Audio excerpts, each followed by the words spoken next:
Докато грозничето се превръщало в лебед, ловците се събрали, за да си говорят за днешния лов.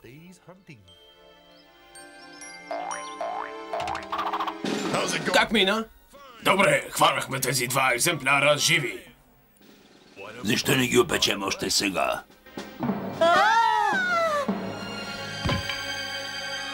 Нико, няма защо да се притеснявам за женитбата с Аполо. Няма да живея толкова дълго.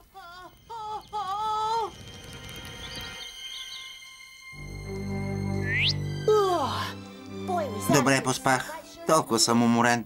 Боже, надявам се най-накрая ловците да са си отишли. Изглежда, че ги няма.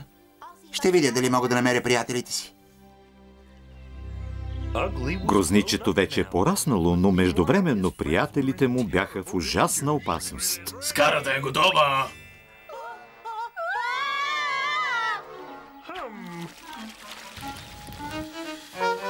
Какво стана? А грозничето търсеше приятелите си в гората. Къде са братята ти?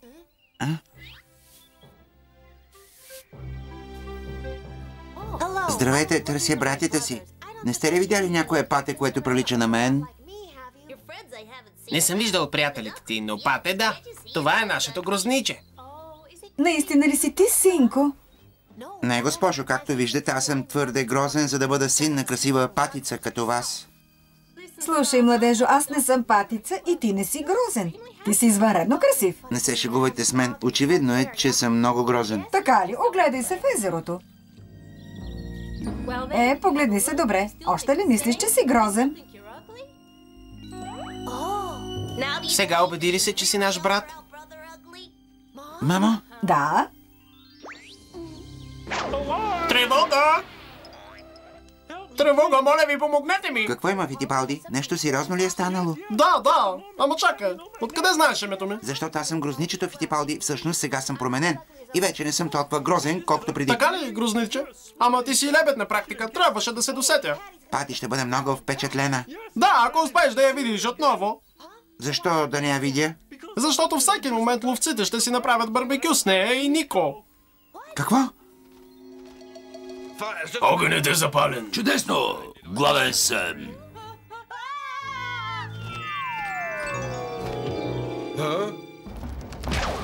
Внимателно! Да вървим! Ще стане страшно! Да!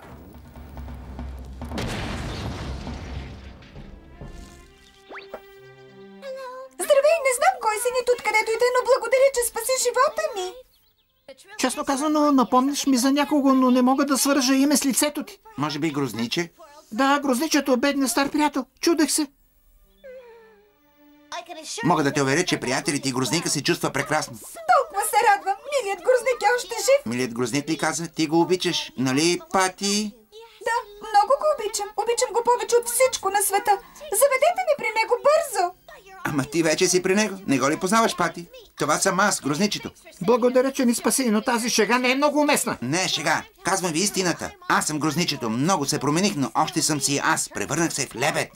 Претърпях метаморфоза, както гасеницата се превръща в пеперуда. Пати, ако не ми вярваш, погледни ме в очите. Ще видиш, че аз съм това. Ще видиш.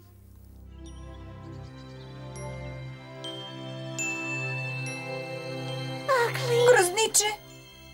Като сцена от филма, ако не бях толкова твърд, щях да се разплача. Пати, сега след като пораснах, ще се омъжиш ли за мен? Бих искала, но не мога. Не разбирам. Защо да не можеш? Защото обещах на Аполо да се омъжа за него. Той 2 пъти спаси живота ми и му го дължа. Ама, Пати, ти обичаш ли го? Презирам го. Здравейте, деца! Успокойте се, тук съм с мирна мисия. Мирна мисия, не ти вярвам. Това е номер, нали? Какво искаш? Искам да оправя малко нещата. Пати, искам да те уверя, че Аполо не ти е спасил живота нито веднъж. Видях как ти на 2 пъти беше в опасност и нито веднъж не те е спасил този палячо Аполо. Кой е бил тогава? Нека да отгадна. Бил е грозничето. Да. О, грозниче. Можем да идем във фермата и да разкажем на всички какъв безсрамен мошеник е този Аполо. Мисля, че имам по-добра идея. Чуйте това. И така, както се досещате, дойде денят на сватбата. Браво! Браво!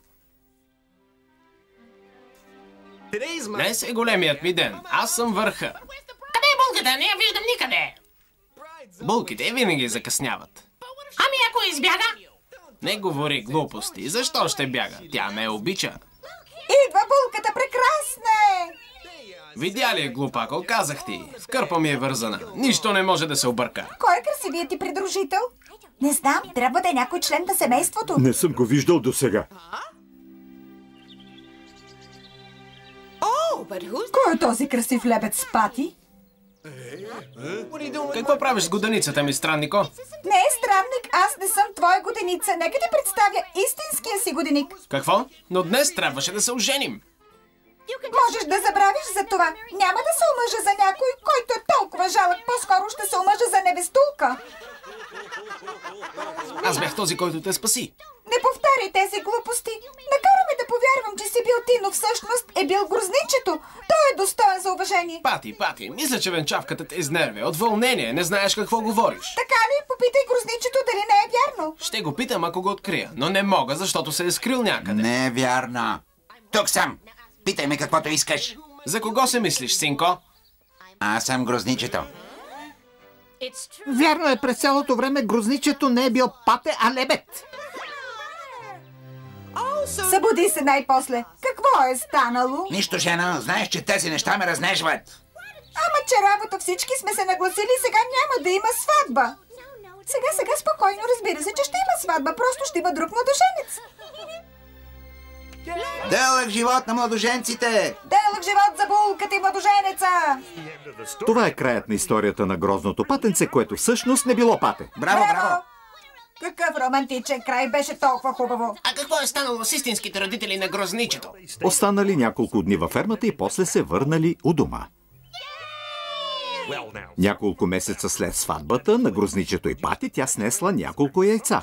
Малко по-късно, когато били мътени достатъчно, дошъл денят, в който патенцата излезли от яйцата. Всички от фермата дошли да видят важното събитие.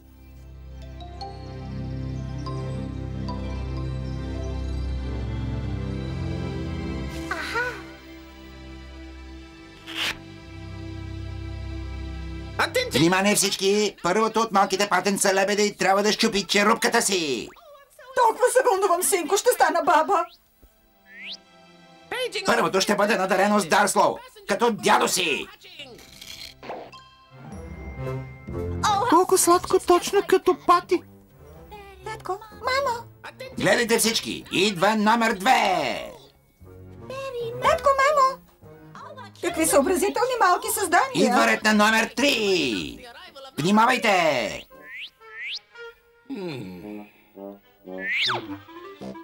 Това напомня ли ти нещо, Марио? И още как. Грозничето беше същото, когато се роди. Ето третото малко пате, благословено с късмет и щастие! Колко вълнуващо бърките ми нерви! Кой от вас, шегаджи, е откраднал яйцата ми? Мамо! Вижте, отвори се последното яйце. Здравейте!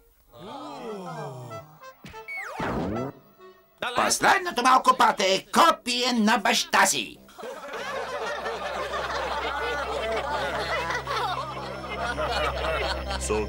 Това е краят на историята на грозното патенце. Колко хубаво! Сега можеш да ни разкажеш историята на сина на грозничето и Пати. Да, но това ще стане някой друг ден.